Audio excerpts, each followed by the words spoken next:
ও নবী আপনি কেন কাঁদতেছেন? আল্লাহ নবী কয় গত রাত্রে আমি এটা কি দেখলাম। সুবহানাল্লাহ বলবেন।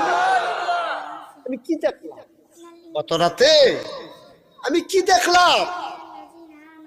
আমাদের মায়েরা বলে ইয়া রাসূলুল্লাহ আপনি কি দেখেছেন? ও বিবিরা আমার আল্লাহর ফেরেশতা জিবরাইল আমি যখন মেরাজে গেলাম, আমার ঘর থেকে মসজিদে হারাম কাবার কেদারে গেলাম, ওখান থেকে আমাকে নিয়ে যাওয়া হলো মসজিদে আকসা।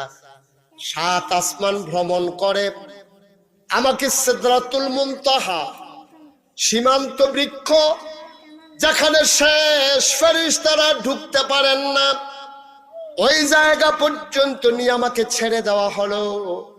আল্লাহর কুদরতে আমি আল্লাহর কাছাকাছি চলে গেলাম।